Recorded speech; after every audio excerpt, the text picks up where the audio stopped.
আসসালামু আলাইকুম এভরিওয়ান। আজকে নিয়ে আসলাম একটা নতুন কেকের রেসিপি।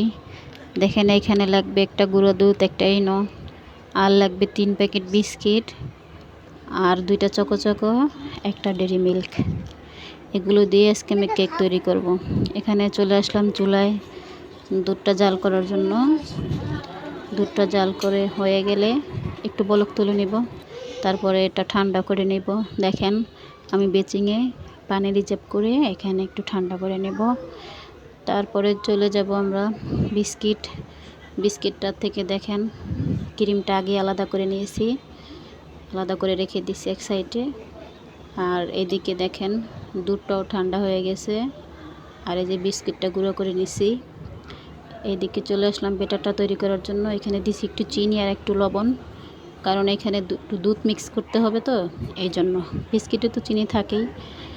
এদিকে মিক্স করার পরে দেখেন ব্যাটারটা দেখলাম একবার অল্প হয়ে গেছে। তারপরে আর 2টো বিস্কুট নিয়ে আসলাম আমার ছেলেকে দিয়ে। এখন এগুলো আবার ক্রিম থেকে আলাদা করে গুঁড়ো করে এটার সাথে মিক্স করে দিব। মিক্স করে ভালোভাবে মিক্স করে তারপরে এখানে অ্যাড করে দিব ইনোটা দিতেই হবে, কারণ এখানে তো বেকিং পাউডার ইউজ করব না। এখানে তাছাড়া ইনোটা দিলে এটার টেস্টটা আসে অন্যরকম, টেস্টটা খুবই ভালো আসে ইনোটা দিলে। ইনোটা দিয়ে ভালোভাবে একটু নেড়ে চেড়ে মিক্স করে নিব। এই কাজটা ভালোভাবে করতে হবে। মিক্স করার এক পর্যায়ে দেখবেন এরকম হয়ে যাবে, বেশিও ঘন না বেশিও পাতলা না, মিডিয়াম থাকবে। এইদিকে কেকটা যেটার ভিতরে বসাবো, কেক বলটা আমি রেডি করে নিব। একটা টিস্যু দিব নিচে, একটু তেল দিয়ে এটাকে ভালো করে মিক্স করে তেলটা বাটিটার চারোদিকে ভালোভাবে দিয়ে মিক্স করে। এদিকে আমার ছেলে ভাত খাচ্ছে, ওর নাকি খুব খিদে পেয়েছে, কেকের জন্য অপেক্ষা করে এখন বললাম আমাকে ভাত দাও।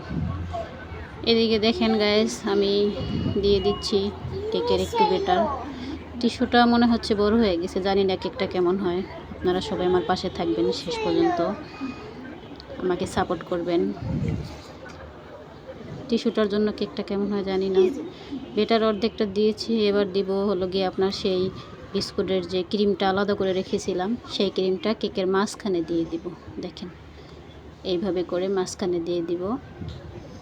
টিস্যুটা আর একটু ছোটো হলে ভালো হতো গাইস, কেউ বাজে মন্তব্য করবেন না। আমি প্রথম বানাচ্ছি তো, বিস্কিট দিয়ে কেক বানাচ্ছি, আপনারা সাথে থাকলে দেখতে পারবেন কেমন হয়। এবার বাকি যে ব্যাটারটুক আছে ওইটুকু আমি উপর দিয়ে ঢেলে নিব। আমার ছেলে বারবার বলছে যে মা কেকটা কেমন হয় জানি না। এবার চলে আসলাম চুলায়। দেখেন আগে থেকে একটা হাঁড়ি গরম করে দিছি।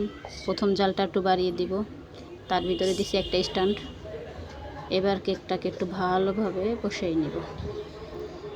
বসাইয়া নিয়ে স্ট্যান্ডের উপরে তারপরে দিয়ে দেব একটা স্টিলের ঢাকনা উপর দিয়ে। এটার উপরে আবার দিব আর একটা স্টিলের ঢাকনা, বড় ঢাকনা দিয়ে তারপর আমরা এখানে চলে যাব কেক ডেকোরেশন করার জন্য। যেগুলো রেখে দিছি ওগুলো একটু করার জন্য। দেখেন এই জায়গায় 2 প্যাকেট চকোবিন আনছিলাম, একটা গুঁড়ো করছি, একটা আস্তে আস্তে। এখানে বিস্কুটের একটু গুঁড়ো রেখেছি। 20 মিনিট পরে চলে আসলাম চুলায়। দেখেন ও মাশাআল্লাহ অনেক সফট হয়েছে দেখেন। আর কেকটা টিস্যুর জন্য দেখেন সাইড দিয়ে কেমন হয়ে গেছিলো। আর দেখেন ডেকোরেশন করা হয়ে গেছে আমার। এখন বোঝাই যাচ্ছে না যে সাইড দিয়ে টিস্যুর কারণে কেমন জানি ছিল। কি সুন্দর হয়েছে, মাশাআল্লাহ মাশাআল্লাহ অনেক সুন্দর হয়েছে কেকটা। দেখেন কেটে নিলাম, আর কতটা যে সফট হয়েছে কেকটা দেখেন, আপনারা দেখলেই বুঝতে পারবেন। মাশাআল্লাহ অনেক সুন্দর হয়েছে। আপনারা বানাই খাইয়া দেখবেন কেমন হয় এরকম।